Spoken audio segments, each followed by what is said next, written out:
Assalamualaikum warahmatullahi wabarakatuh. Hai para pencinta catur dan para catur mania, selamat datang kembali di Legenda Catur Dunia. Sore ini kita masih akan mengulas tentang illegal move atau langkah ilegal. Lagi-lagi lakonnya adalah Magnus Carlsen. Jika tadi pagi videonya mengenai Carlsen saat masih muda, kali ini Carlsen sudah menjadi juara dunia saat dia berhadapan dengan Ernesto Ignatieff, Grandmaster asal Rusia, di kejuaraan dunia bridge di Riyadh, Arab Saudi 2017 yang lalu. Dan kasus langkah ilegal di game ini cukup rumit kawan, karena kedua pemain sama-sama melakukan langkah ilegal yang hampir bersamaan. Seperti apa gamenya? Kita langsung ke atas papan. Carlsen di sini pegang putih mengawali permainan dengan pion E4, pion C5, Sicilian defense oleh Ignatieff, pion A3, langkah yang jarang kita temui kawan dalam permainan Sicilian defense. Kuda hitam C6, sekarang pion B4, pion C pukul pion B4, dipukul balik oleh pion A, dipukul balik oleh kuda hitam. Permainan pion di sayap menteri seperti ini seperti dalam permainan Wings Gambit. Putih mengorbankan satu pion di sayap menteri, biasanya bertujuan di langkah berikutnya mengeluarkan gajah di A3 untuk memberikan kontrol diagonal gelap ini. Ini untuk mencegah hitam untuk mendorong pionnya maju 2 langkah atau 1 langkah. Nantinya jika pion di lajur E dibuka, maka gajah putih akan sikat gajah hitam dan raja hitam akan kehilangan hak untuk rokade. Biasanya seperti itu kawan, tapi di sini Carlsen melanjutkan langkahnya dengan pion D4 untuk mendapatkan kontrol di petak-petak pusat ini kawan. Dan di sini Ignatieff merespon dengan pion D5. Pion C3, kuda otomatis mundur ke C6. Barulah sekarang pion E pukul pion D5, dipukul balik oleh menteri. Selanjutnya kuda ke A3 dan gajah hitam berkembang ke F5. Ini untuk mencegah pergerakan atau gajah yang berkembang ke petak D3. Dan Magnus Carlsen melanjutkan kuda ke B5, bersiap memberikan skak garbuan terhadap menteri hitam ataupun beteng hitam. Diantisipasi dengan beteng bergeser ke C8. Dan selanjutnya kuda pukul pion A7, dipukul balik oleh kuda hitam, dipukul balik oleh beteng putih, dan pion E5 menantang pertukaran pion pusat. Tantangan ditolak, Carlsen melanjutkan pengembangan kuda F3. Pion E pukul pion D4 dipukul balik menggunakan kuda, dan Ignatieff menarik mundur gajahnya ke petak D7. Kenapa kawan Ignatieff atau hitam menarik mundur gajahnya ke petak D7 ini? Apakah takut dengan serangan kuda? Bukan begitu kawan, yang ditakutkan ancamannya adalah sebagai berikut. Andai saja pada posisi ini hitam pukul pion gratis di C3 ini, ancamannya adalah gajah akan ke B5 skak.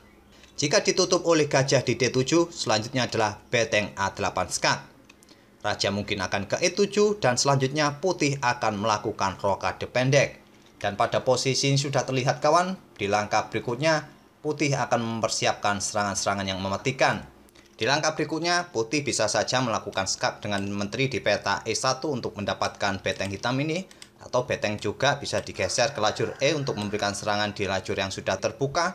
Kuda nanti juga bisa melakukan skak dengan serangan kepada menteri hitam, dan diagonal ini juga nantinya bisa digunakan jika ada kesempatan untuk bergerak di diagonal-diagonal ini.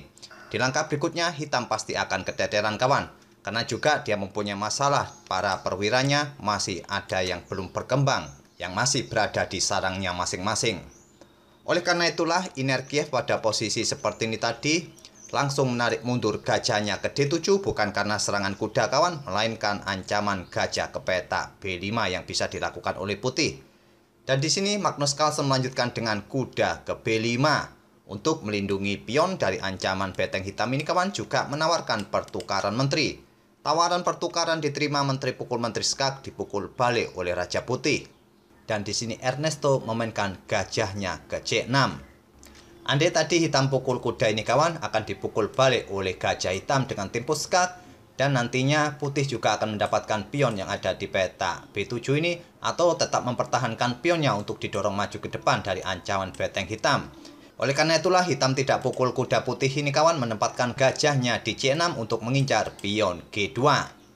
Carlsen tidak menghiraukan ancaman gajah pukul pion G2 ini kawan, dia melangkahkan gajahnya ke D3. Tapi hitam tidak tertarik untuk pukul pion G2 ini. Dia melanjutkan pengembangan gajahnya ke C5.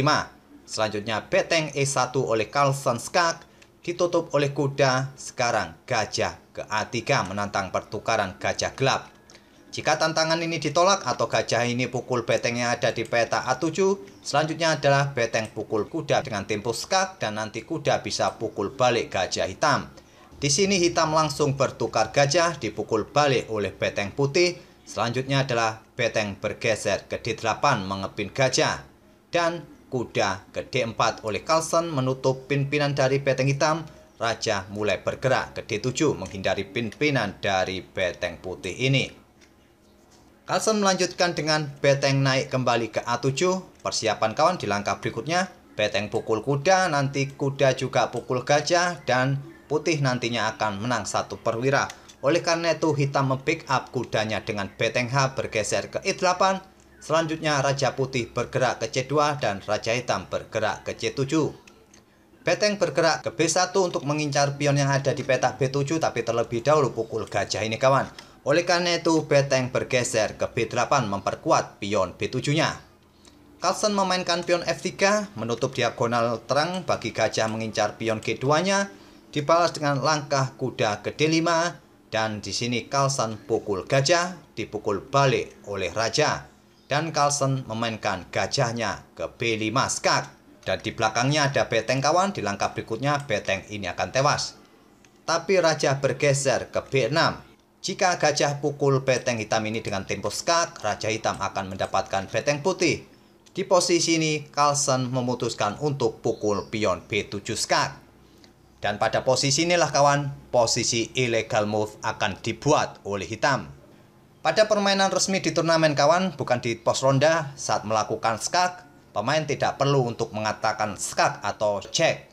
Dan ini tidak disadari oleh Inarkiev. Dia melangkahkan kudanya ke peta E3 untuk juga melakukan skak kawan. Dan dengan melangkahkan kuda ke peta E3, Magnus Carlsen bisa mengklaim kemenangan karena hitam melakukan illegal move. Tapi parahnya kawan, saat kuda ini melangkah ke peta E3 melakukan skak, Carlsen melangkahkan raja ke peta D3.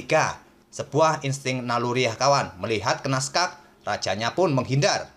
Tapi yang jadi masalahnya, Inarkiev langsung mematikan jam dan mengklaim bahwa langkah yang dibuat oleh Carlsen adalah ilegal dan melaporkan pada wasit. Dan saat itu, wasit memutuskan bahwa hitam menang. Tapi selepas itu kawan, Magnus Carlsen melapor kepada kepala wasit, yang akhirnya kepala wasit memutuskan untuk membatalkan keputusan wasit pertama dan menawarkan pada Inarkiev untuk melanjutkan permainan dengan posisi raja di D3. Tapi sayangnya Inarkiev menolaknya kawan dan kemenangan pun diberikan kepada Magnus Carlsen. Inarkiev kemudian banding, tapi dewan banding tetap memutuskan Magnus Carlsen lah yang menjadi pemenangnya di game ini. Dan berikut inilah cuplikan video di mana detik-detik kedua pemain melakukan illegal move itu.